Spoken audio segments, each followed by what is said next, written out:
Hi friends, welcome to Bharathi சமையல். Today recipe என்னன்னு பார்த்தீங்கன்னா எக் மஞ்சூரியன். இது வந்து பார்த்தீங்கன்னா எல்லா விதமான ஃப்ரைட் ரைஸ்க்கு வச்சு சாப்பிட்லாம். அப்படி இல்லைன்னா சப்பாத்திக்கு கிரேவி மாதிரி கூட தொட்டு சாப்பிட்லாம். இது வாங்க எப்படி செய்யுதுன்னு பார்க்கலாம்.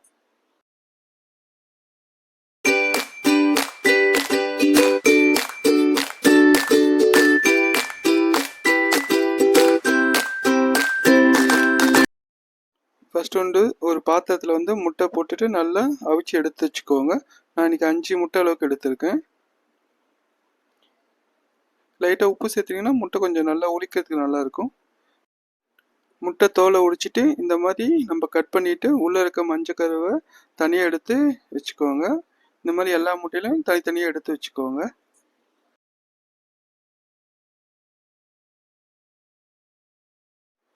இது தனியாக எடுத்ததுக்கப்புறம் பார்த்தீங்கன்னா இந்த மாதிரி ஃபஸ்ட்டு நீளமாக அரிஞ்சிக்கோங்க. இந்த மாதிரி பார்த்தீங்கன்னா எல்லா முட்டையும் நம்ம சின்ன சின்னதாக இந்த நீல வாக்கில் கட் பண்ணி எடுத்து வச்சுக்கோங்க. ஸ்ட்ரைட்டாக கட் பண்ணி முடிச்சதுக்கப்புறம் இந்த மாதிரி சின்ன சின்ன பீஸாக வெட்டி எடுத்து வச்சுக்கோங்க. அப்போ தான் நம்மளுக்கு அந்த மஞ்சூரியன் செய்கிறதுக்கு ஈஸியாக இருக்கும். ரொம்ப பெருசாக போட்டிங்கன்னா நம்ம அந்த சாப்பிட்றதுக்கு நல்லா இருக்காது. அதனால் இந்த மாதிரி சின்ன சின்ன பீஸாக கட் பண்ணி எடுத்து வச்சுக்கோங்க.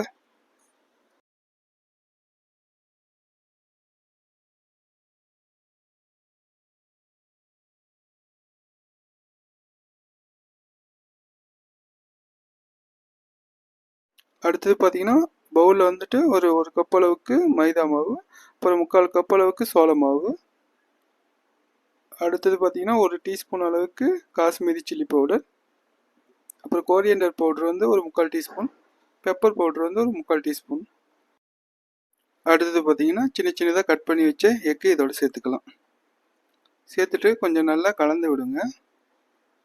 அந்த பவுடர்லாம் நல்லா அந்த எக்கில் நல்லா சேரட்டும்.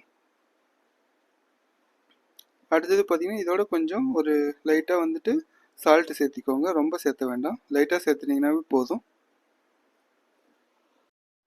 அடுத்தது பார்த்தீங்கன்னா இதோட லைட்டாக தண்ணி சேர்த்துட்டு கலந்து விட்டுக்கோங்க. ரொம்ப தண்ணி சேர்த்த வேண்டாம், அப்புறம் ரொம்ப தண்ணி சேர்த்திங்கன்னா கொல கொலன்னு ஆயிரும். அதனால் லைட்டாக தண்ணி சேர்த்துட்டு நல்லா கிளறி விட்டுக்கோங்க.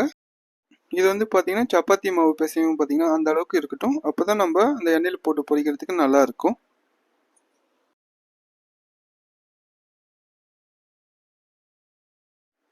இது பார்த்தீங்கன்னா நல்லா ஓரளவுக்கு நல்லா பிசைஞ்சதுக்கப்புறம் பார்த்தீங்கன்னா சின்ன சின்னதாக பார்த்தீங்கன்னா ஒரு பால் டைப்பில் நம்ம பிடிச்சி வச்சுக்கலாம். ரொம்ப பெருசாகனா சின்ன சின்னதாக இருந்தால் போதும். அப்போ தான் நம்ம மஞ்சூரியன் சாப்பிட்றதுக்கு நல்லாயிருக்கும். அடுத்தது பார்த்தீங்கன்னா கடாயில் எண்ணெய் ஊற்றிக்கோங்க. எண்ணெய் வந்து நல்லா காஞ்சதுக்கப்புறம் அந்த எக் பால்ஸை நம்ம அதை கூட போட்டுக்கலாம். இந்த அளவுக்கு நான் பிடிச்சிருக்கேன், பார்த்தீங்கன்னா தெரியும். நீங்கள் இந்த மாதிரி போட்டு பொரிச்சு எடுத்து வச்சுக்கோங்க. அது வந்து பார்த்தீங்கன்னா ஓரளவுக்கு பொன்னிறமாக செவக்கணும். ரொம்ப தீய விட்டுறாதீங்க, லைட்டாக ஓரளவுக்கு வெந்தால் போதும். போட்டுட்டு நல்லா பெரட்டி விடுங்க. எல்லா பக்கம் நல்லா வெந்து வரும். இது போட்டவுடனே பெரட்டி விட்டுறாதீங்க. ஒரு நிமிஷம் விட்டுட்டு அதுக்கப்புறம் லைட்டாக பெரட்டி விடுங்க. அப்போ தான் நல்லா ஒட்டாமல் வரும். இப்போ பார்த்தீங்கன்னா தெரியும், ஓரளவுக்கு நல்லா வெந்துருச்சு. கலரும் நல்லா ப்ரௌன் கலரில் வந்திருக்கு. இது வந்து பார்த்தீங்கன்னா தனியாக ஒரு பிளேட்டில் மாற்றி எடுத்து வச்சுக்கோங்க. அடுத்தது பார்த்தீங்கன்னா கடாயில் வந்து ஒரு 3 டீஸ்பூன் அளவுக்கு எண்ணெய் விட்டுக்கோங்க. எண்ணெய் நல்லா காஞ்சவுன்னா ஒரு டீஸ்பூன் வந்து இஞ்சி பூண்டு பேஸ்ட் போட்டுக்கோங்க. போட்டுட்டு நல்லா கிளறி விடுங்க. இது வந்து பார்த்தீங்கன்னா அந்த பச்சை வாசனை போகிற வரைக்கும் நல்லா கிளறி விடுங்க.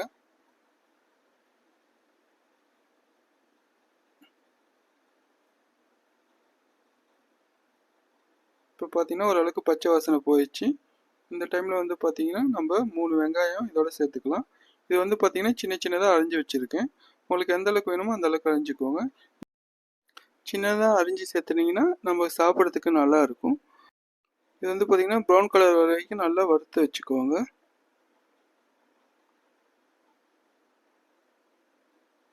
அடுத்தது பார்த்தீங்கன்னா இதோட லைட்டாக உப்பு சேர்த்துக்கோங்க. உப்பு சேர்த்து வதக்குனீங்கன்னா வெங்காயம் சீக்கிரமாக வதங்கி வரும்.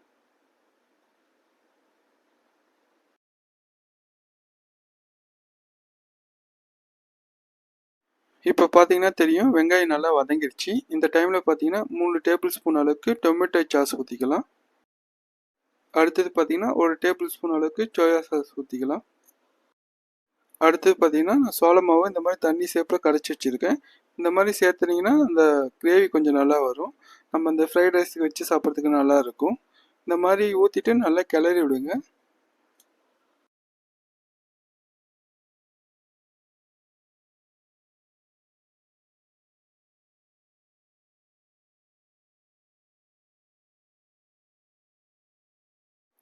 அடுத்தது பார்த்தீங்கன்னா கிரேவி ஓரளவுக்கு நல்லா வந்திருக்கு. இந்த டைமில் பார்த்தீங்கன்னா நம்ம அந்த பொரிச்சு வச்ச எக் பால்ஸை இதோட சேர்த்துட்டு ஒரு 2 நிமிஷத்துலேருந்து ஒரு 3 நிமிஷம் வரைக்கும் நல்லா கிளறி விட்டு எடுத்துக்கலாம். அப்போ தான் பார்த்தீங்கன்னா அந்த மசாலா வந்து அந்த பால்ஸ்லாம் நல்லா ஒட்டும். அது சாப்பிட்றதுக்கு நல்லா சாஃப்டாகவும் நல்லாவும் இருக்கும். இது வந்து பார்த்தீங்கன்னா ஒரு சிம்பிளான ரெசிபி தான். நீங்கள் கடையிலலாம் வாங்க தேவையில்ல. நீங்கள் இந்த மாதிரி செஞ்சு கொடுத்தீங்கன்னா வீட்டில் குழந்தைங்க நல்லா சாப்பிடுவாங்க.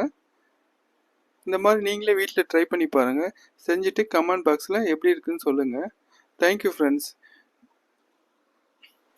நம்ம சேனல் இப்போ தான் ஃபஸ்ட் டைம் பார்க்குறீங்கன்னா சப்ஸ்கிரைப் பண்ணி வச்சுக்கோங்க. அப்புறம் பெல் ஐக்கானையும் கிளிக் பண்ணி வச்சுக்கோங்க. அப்போ தான் நான் போகிற வீடியோலாம் உங்களுக்கு நோட்டிஃபிகேஷனாக வரும்.